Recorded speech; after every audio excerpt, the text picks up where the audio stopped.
Hello everyone, welcome to my channel. నేను మీ లక్ష్మిని. నేనైతే ఈ రోజు నుంచి బిగ్ బాస్ గురించి రివ్యూస్ ఇద్దాం అనుకుంటున్నాను. మా ఛానల్ని ఇంతవరకు చూడని వాళ్ళు ఎవరైనా ఉంటే సబ్స్క్రైబ్ చేసుకోండి ప్లీజ్. మా ఛానల్ని సపోర్ట్ చేయండి. నేనైతే జెన్యూన్ రివ్యూసే ఇస్తాను. ఎవరు ఫేవరెటిజం అని ఏమి లేకుండా చూసింది చూసినట్టు నాకు ఎలా అనిపిస్తే అలా అనిపించింది అయితే మీరు రివ్యూ ఇవ్వాలనుకుంటున్నాను. మా ఛానల్ అయితే కంపల్సరీగా ఫాలో చేయని వాళ్ళు ఫాలో చేయండి ప్లీజ్. ఈ రోజు అయితే అగ్ని పరీక్ష ఎపిసోడ్ అయితే 12కి రిలీజ్ అయింది. నేనేమో నైట్ వస్తుందేమో ఎపిసోడ్ అనుకున్నాను. 12కి రిలీజ్ అయింది. ఈ ఎపిసోడ్ మొత్తం చూశాను. అందులో ఈవేళ ఎపిసోడ్లో అయితే ఒక ముగ్గురిని షార్ట్ లిస్ట్ చేశారు.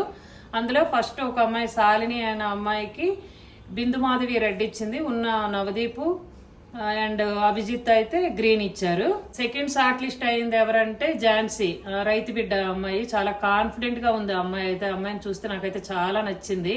తను అసలు లాస్ట్ కి ఇచ్చిన అగ్ని పరీక్షలో అన్ని టాస్క్లు కంప్లీట్ చేసుకొని తనైతే హౌస్ లోకి వెళ్ళాలని నేను కోరుకుంటున్నాను.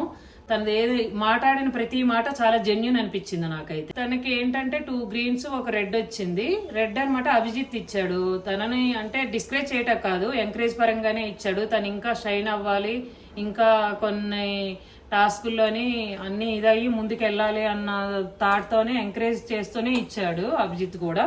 తనైతే హౌస్ లోకి కంపల్సరీ వెళ్ళాలని నేనైతే అనుకుంటున్నాను. థర్డ్ వచ్చింది మిథిలేష్. తను ఏంటంటే చాలా కాన్ఫిడెంట్ గా వచ్చాడు. ఎంత కాన్ఫిడెంట్ గా వచ్చాడో అంతే కాన్ఫిడెంట్ గా తను ఏది అడిగితే అది అసలు ఫటామని చెప్పాడు. జడ్జెస్ కి అయితే అందరికి చాలా దీనిగా అనిపించింది, జెన్యున్ అనిపించింది ఆ అబ్బాయిది. ఇవాళ ఎపిసోడ్ లో అయితే 3 గ్రీన్స్ ఒక అబ్బాయికే వచ్చినాయి. ఇంకా వెళ్లే కొద్దీ ఎలా ఉంటది అనేది చూడాలి. ఈ రోజు జరిగిన వాటిల్లో ఎవరైతే అసలు వెనక్కి వెళ్ళిన కంటెస్టెంట్లలో నాకైతే బాలు గురించి చెప్పిన మాటలైతే నాకు అస్సలు నచ్చలేదు.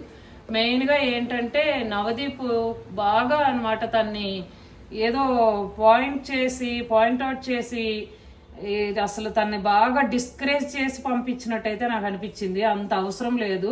తన ఇది ఏదో తను చేసుకుంటున్నాడు, తన కంటెంట్ తను చేసుకుంటూ. ఎవరైతే షార్ట్ లిస్ట్ అవ్వలేదో అవన కంటెస్టెంట్ లో అవనందుకు ఏం పెద్దగా నాకైతే ఏం అనిపించలేదు, కరెక్టే అనిపించింది.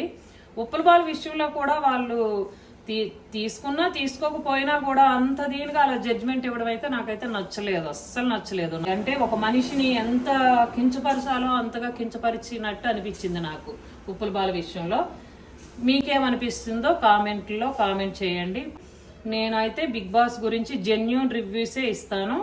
నేను ఎలా ఇస్తున్నాను ఏంటనేది మీరు మా ఛానల్ని ఫాలో అయితే తెలుస్తుంది. ప్లీజ్ సపోర్ట్ చేయండి మా ఛానల్ని.